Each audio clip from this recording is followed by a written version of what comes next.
Bien, amigos, a continuación vamos a conversar con dos ciudadanos ecuatorianos. Vienen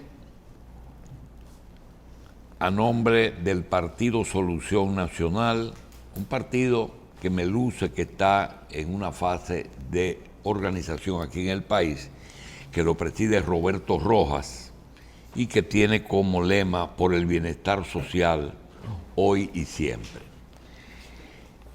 Gracias a Modesto Montero y Montero, que ha hecho posible que el doctor Gerson Almeida esté con nosotros. El doctor Almeida es abogado, fue candidato presidencial en el Ecuador, está invitado por el Movimiento Solución Nacional para dar una serie de conferencias con el tema el pragmatismo ético como doctrina política. De buenas a primeras, la ética se nos ha puesto de moda por suerte. Le damos la bienvenida a nuestros distinguidos invitados. Modesto es dominicano de origen, está nacionalizado ecuatoriano, y el doctor Gerson Almeida es ecuatoriano y es político, ex candidato presidencial. Modesto es obispo evangélico y político. Doctor, para recrear un poquito y sacarle beneficio a su presencia, cuéntenos, después de la salida del presidente Correa de su país, de la presidencia, ¿cuál fue el proceso que se llevó a cabo en ese país? ¿Quién lo sustituyó? ¿Qué ocurrió con Correa? ¿Y cuáles fueron los resultados de las últimas elecciones? Muchas gracias, un saludo cordial. Gracias a todas las personas aquí en República Dominicana, muy contento y muy cómodo también con este espacio y con este tiempo. Muchas gracias. El presidente Rafael Correa, después de haber estado 10 años y un poco más en el poder, puso a un candidato suyo, el nombre era Lenín Moreno, o es Lenín Moreno, licenciado Lenín Moreno, quien en las inmediatas elecciones fue electo. Entonces hubo una especie de continuismo, o se esperaba que haya un continuismo. Un momentito, ¿Lenín sustituye a Correa? Sí. ¿Por elecciones o por sucesión? Porque era vicepresidente. Por elecciones. ¿Y fue vicepresidente de él? Él fue vicepresidente en el primer periodo. En el segundo periodo tuvo otro vicepresidente que era Jorge Glass. ¿Qué tiempo gobernó Correa Ecuador? 10 años. ¿10? 10 años, sí. Bien, ¿cuánto es el periodo constitucional de gobierno? 4 años. Pero lo que sucedió fue lo siguiente. ¿Por qué se interrumpió el tercer periodo? No, no se interrumpió. En el primer periodo, él se la jugó, llamó a una constituyente, su periodo se acortó a 2 años y lo volvieron a elegir. Entonces lo eligen 3 veces en realidad. Esa es la realidad. 2, 4 y 4. Exacto, 2, 4 y 4. Entonces él lleva a Lenín y Lenín gana. Y Lenín gana con un estrecho margen frente al opositor. ¿Hubo diferencia con Correa luego de ganar? Sí, total. Él se abre, él literalmente toma otra senda política, se habla de traición política, eso es lo que dicen los medios y Correa lo acusa de esto. Correa se va para Bélgica, Lenín Moreno adopta una serie de medidas y políticas. Tiene que salir del país Correa. Bueno, él tenía planificado salir, él no huye. Pero no es perseguido. Sí, claro. ¿Fue perseguido por Lenín? Bueno, se puede, eso es lo que ellos dicen. Pero él estaba no en el exilio, sino que viajó, su esposa era belga y se fue para Bélgica. Ahora hay una sentencia en firme en contra de Rafael Correa y del grupo que elaboraba con él. Entonces, ¿Y qué pasa con Lenín luego? Lenín Moreno ¿Qué tiempo gobierna? 4 años. ¿Cumplió su periodo? Él cumple su periodo. ¿Quién lo sustituye? A él, Guillermo Lasso, en estas últimas elecciones. ¿Ganó Guillermo Lasso? Por elecciones. Ese fue el de ahora. Sí, así es. Es decir, que prácticamente Perú tuvo Correa, Lenín y Lasso. Ecuador. 3 presidentes en los últimos 8 años. Así es. Ninguno es reelecto. No, ninguno de ellos. ¿Es bueno, permitida la Correa reelección? sí. Correa sí fue reelegido, pero Lenín Moreno no es reelegido y ahora está Lasso. Es permitida la reelección. Bien, como medio de comunicación, le queremos hacer un paréntesis. ¿Qué pasó con Assange, con Ecuador? Julian Assange. Sí. Julian Assange tenía su estatus de protección diplomática en Londres. Lenín Moreno se la quitó y lo puso a órdenes de la justicia londinense y posteriormente ecuatoriana, estadounidense. Es decir, que ya él no está bajo la bandera del protectorado de ustedes. No, ya no. Bien. Doctor, usted fue candidato en las elecciones en que ganó Lazo. Así es. ¿Por qué partido? Por el Movimiento Ecuatoriano Unido. Fuimos invitados. ¿Qué diferencia usted marcó con el resto de los partidos por lo que fue a elecciones separadas? Existe un concepto que es el concepto político de la derecha y de la izquierda, la ubicación espacial, izquierda, derecho y centro. Esto nos lleva a nosotros a pensar que cada uno de estos tiene su propia cosmovisión para solucionar los problemas nacionales. ¿Y usted dónde se ubicó? En ninguno de los tres. Nosotros nos ubicamos y por eso venimos a dar la serie de ¿Y hay charlas. otra cuarta posición? Hay dos más. ¿Cuáles son? Arriba y abajo, lo que es la virtud política, el cuadro de Noham, ¿verdad? Okay. Ahí nosotros vamos Tenemos derecha, izquierda y centro, arriba y abajo. ¿Usted estaba arriba o abajo? Arriba, en la virtud, ¿Y en la con virtud qué? política. Se llama el pragmatismo ético. La ética. Pragmatismo ético. Eso no es una quimera. Pragmatismo ético es No más es bien, una quimera. para nada, es la ejecución práctica de las soluciones que ni la izquierda ni la derecha han dado en 200 años de vida republicana a ninguna Es nación. práctico, dice usted. Es pragmático ético. Es el pragmatismo ético. ¿Dónde se puede conseguir esos principios? El principio del pragmatismo como ¿Fue filosofía. fundado por usted o siempre ha existido? El pragmatismo como No, doctrina lo de política, arriba.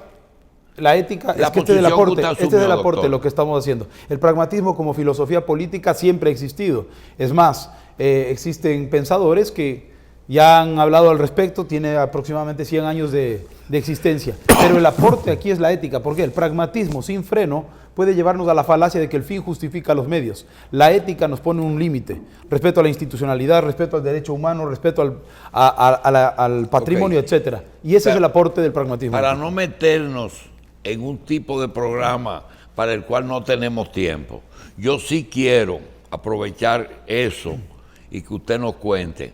En su país, ¿cuál fue su posición durante los 10 años de Correa? ¿Cómo usted juzgaba ese gobierno? ¿Qué tenía bueno y qué tenía malo?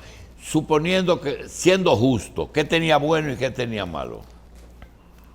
Han existido muchos detractores acerca del gobierno de Correa. Nosotros lo que podemos ver es objetivamente que se utilizaron fondos para hacer una institucionalidad, para construir infraestructura, se construyeron carreteras, hospitales, escuelas. El país sí tuvo un avance y un progreso en el punto de vista económico. La detracción es que se utilizó demasiados fondos, que hubo mucha corrupción y por eso fue juzgado más adelante. Bien, doctor, por la experiencia de Correa, ¿usted cree que es posible en América, entonces no estoy hablando de América del Sur, que es un poquito más independiente que la Central y que el Caribe, ¿usted cree posible hacer un gobierno literalmente independiente de Estados Unidos? Se puede. Se puede. Existe la capacidad, pero para eso se necesita un diseño político propio. Y ese intento de Venezuela, Perú, Ecuador, Chile en un momento, Paraguay y Argentina, de querer hacer un bloque, ¿era un bloque uniformemente diseñado ideológicamente y económicamente o era un bloque contra los Estados Unidos? Era la continuación de lo que pasó en el periodo de posguerra, ¿verdad? Es decir, que se alinearon los unos con Estados Unidos, los otros con Rusia, OTAN, Pacto de Varsovia. Es una continuidad de aquello. Lo que ¿Y hizo era fue posible? Exacerbado. No tiene la posibilidad de éxito y de triunfo porque son oposiciones ideológicas. Cuando hablamos de desarrollo, eso es otra cosa.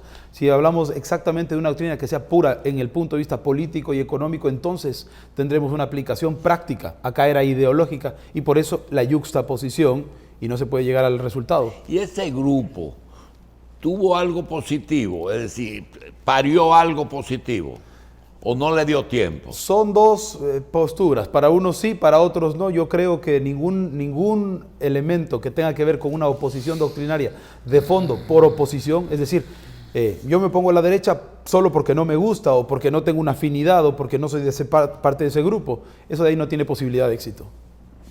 Bien, el movimiento Solución Nacional Local, el que lo invitó a usted, tiene muchos puntos comunes con lo que usted propugnó en su país. Ellos nos invitan a propósito de lo que nosotros venimos haciendo. Somos el único movimiento político en el Ecuador que tiene una doctrina política propia, un pensamiento político que no es de la derecha importado y que no es de la izquierda importado, sino que desarrollamos. A estas alturas de la vida política de los países latinoamericanos, nosotros ya tenemos la oportunidad y la obligación de tener un pensamiento político propio, es decir, desarrollar nuestro propio sistema de gobierno. Y eso es lo que no han tenido los países latinoamericanos. Y fuera de eso, ¿hasta dónde han crecido allá? Nosotros hemos tenido una primera participación con un éxito relativo. Han sido 16 candidatos los que se presentaron. Nosotros con un mes de participación bajo la pandemia, sin poder alcanzar el territorio, teniendo los recursos limitados, no tenemos la misma capacidad que sí tuvieron los grandes monstruos, que ya tenían además visibilización. Llegamos a 8º lugar, una muy buena participación en un mes. ¿Llevaron candidatos locales? Sí, hemos llevado nosotros los candidatos ¿Ganaron locales. algunos? Sí, ganamos 2, tenemos 2 personas en la Asamblea Nacional. Bien, ¿usted tuvo en la final presidencial? No, nosotros en la primera vuelta yo quedo en el puesto 8º entre 16 y pasan a la final. ¿Cuántos partidos participaron en la primera vuelta? 16. 16. ¿Qué lugar ustedes obtuvieron? 8º. Bien. Doctor, usted dijo que fue invitado y quizás hay el deseo de convertir ese pensamiento en algo común en nuestra América. Fuera del Partido Solución Nacional, ustedes tienen otros países que han tratado o los han invitado para unificar ideología. Justamente estamos en el periodo de la postelección, es decir, en el periodo de 2 meses hemos tenido algunas invitaciones ya. Aquí en Latinoamérica está República Dominicana, pronto estaremos por Guatemala, también vamos para Puerto Rico y existen algunos acercamientos. Son 2 meses y básicamente hemos tenido esto. Estamos socializando esto hoy en Latinoamérica. Es una pena que no podamos desarrollar esa teoría de arriba, la ética, etcétera, pero sí podemos decir, es posible un movimiento de con esa ideología sin apoyo económico, porque estoy seguro que no lo tienen.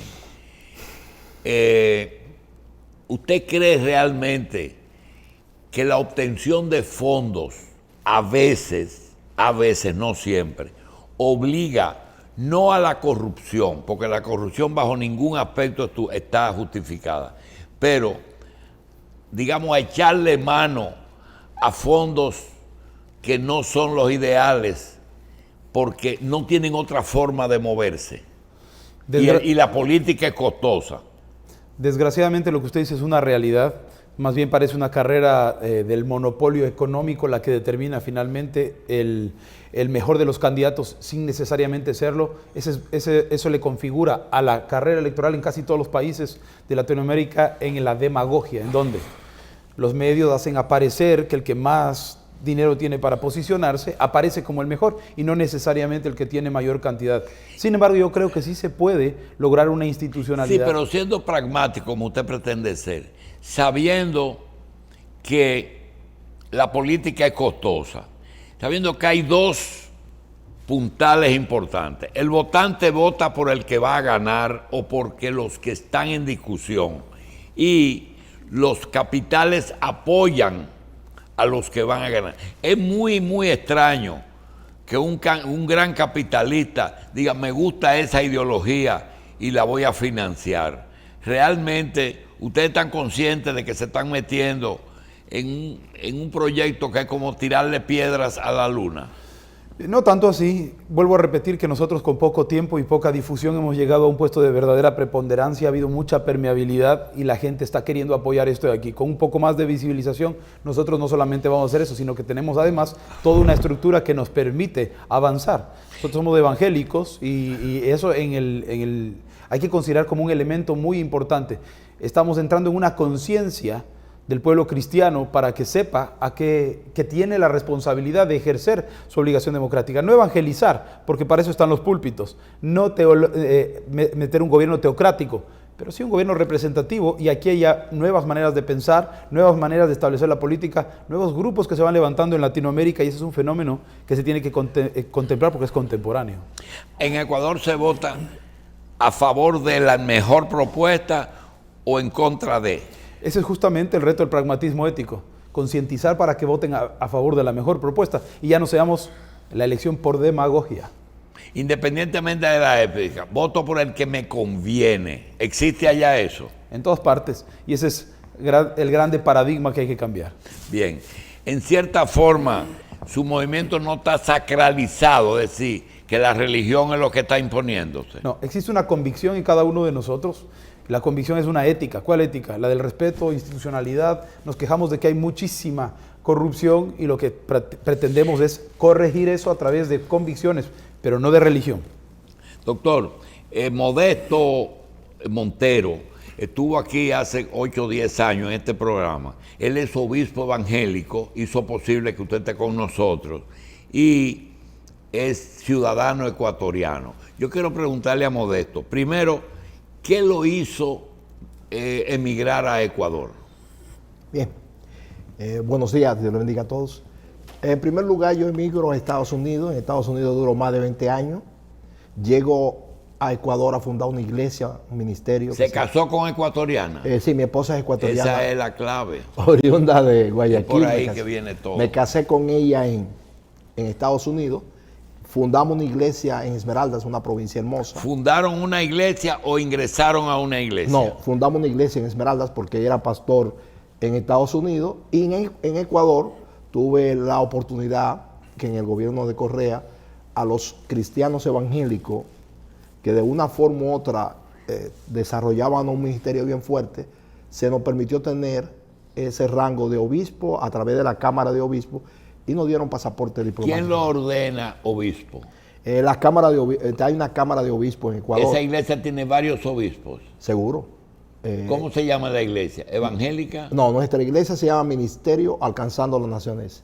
¿Qué tamaño tiene en Ecuador? En Esmeralda alrededor de más de 1,000 miembros, pero tenemos en otras provincias y tenemos en México, tenemos en Costa Rica, en Paraguay. ¿Qué tipo de apoyo ustedes le dieron al doctor en las últimas elecciones? Lo que sucede es que yo he entendido desde que viví aquí en República Dominicana, porque estudié en la Universidad Autónoma de Santo Domingo, fui parte del gobierno en la Universidad Autónoma de Santo Domingo, trabajé en la Secretaría de Estado de Trabajo con César Estrella Saladá, llegué a ser inspector supervisor de trabajo, instructor de la escuela laboral y estudié leyes. Entonces yo me doy cuenta de dos cosas. Durante muchos años sirviéndole a Dios, durante muchos años hablando de algo que la sociedad necesita, que es un encuentro personal con Dios, pero al leer a Martin Luther King, me doy cuenta que podemos estar llenos de amor, pero si llegamos a una comunidad y la gente se está muriendo de hambre y no tenemos un poder económico, un poder político, no resolvemos el problema. Entonces, en mi reflexión me di cuenta que aunque no debemos convertir la iglesia, porque no la debemos convertir en un partido político, porque la iglesia es una institución con una línea y un propósito diferente, pero sí los valores y principios de la iglesia hay que llevarlo a la política. Me di cuenta que en la política, la ética, y hablamos de ética cristiana, está de vacaciones. Y por estar de vacaciones, precisamente lo que predomina es la corrupción, lo que predomina es un interés egoísta de un grupo de personas que lo único que quieren es resolver su propio problema. Modesto, comparando los dos países, por lo menos en la agricultura, a veces hasta competimos internacionalmente con el plátano. Tenemos el caso de los guandules, que allá no se comen, pero se cultivan y se exportan. Realmente, ¿tiene mucha similitud el Ecuador con nosotros? Sí, por ejemplo, en la provincia de Esmeraldas, que es donde yo vivo, tiene es muy parecido. El ambiente, la población, la comida, predomina en Esmeraldas la piel, el color negro de la piel, predomina en Esmeraldas la alegría, la música, la pesca, porque es costera. Entonces, Esmeraldas es muy, muy parecido a nuestro país. Ahora, ¿hay mucha población indígena? Sí, pero en otra región, no en Esmeraldas. ¿Allá se usa la palabra cholo o no se usa el cholo? ¿Seguro? Bien. Doctor, ¿cuántos habitantes residentes usted estima que hay en el Ecuador hoy día? Habitantes. 17 millones. ¿Cuántos votantes con derecho al voto usted estima? 11.500.000. ¿Cuántos ecuatorianos ustedes estiman que están fuera del Ecuador? Aproximadamente 5 millones. 5. Un 30% de la población. Hubo un fenómeno migratorio que ya se afincó en Estados Unidos, España, Barcelona. La población ecuatoriana es la que más ha migrado. ¿Cuántos extranjeros ustedes estiman que viven en el Ecuador? Hay un censo consolidado en la última oportunidad, solamente venezolanos hay 500.000 que llegaron en esta última oleada. Así que nosotros estimaremos que habrá 1 millón entre toda la comunidad extranjera. Bien, la economía del Ecuador, suponiendo que se cierre el Ecuador, es autosuficiente, es decir, sus habitantes pueden comer sin importar alimentos, en la actualidad. Sí, el Ecuador tiene una característica que aunque es un país no tan grande, tiene 3 regiones. Tenemos costa, sierra, oriente, región insular, producimos de todo. Tenemos cacao, banano, camarón, petróleo, flores, agricultura, ganadería. ¿Tiene costa y tiene Andes? ¿O no tiene Andes? Tenemos los Andes, la región andina es la región de la serranía, y la costa, tenemos 2 regiones en la costa, la costanera continental y la insular de Galápagos, que es un atractivo turístico muy lindo. Doctor, ¿es la primera vez que usted viene aquí? A República Dominicana, sí. ¿Usted va a seguir trabajando política en su país? ¿Cómo no? Estamos en la constitución de nuestro movimiento político propio con la doctrina del pragmatismo ético. ¿Ese partido, por la votación que tuvo, sigue reconocido o tiene que someter de nuevo su reconocimiento a la Junta Central Electoral? ¿Cómo se llama la Junta ya? Consejo Nacional Electoral. Bien. El Consejo Nacional Electoral a nosotros nos ha autorizado para recolectar firmas. Yo no comparezco con el movimiento político propio nuestro, sino que nos invitó un movimiento que ya estaba constituido y nosotros estamos en la fase final de la legalización del movimiento político PRO. Bien, nosotros quisiéramos, mira ahí hay una visión de él, quisiéramos desearle algo al doctor Gerson Almeida, y es lo siguiente: dentro de 4 años, que nosotros digamos aquí, el que ganó en Ecuador fue aquel que hace 4 años vino aquí traído por Montero. Así va a ser. Doctor, gracias y mucha suerte. A usted muchas gracias. Montero, gracias por hacer posible la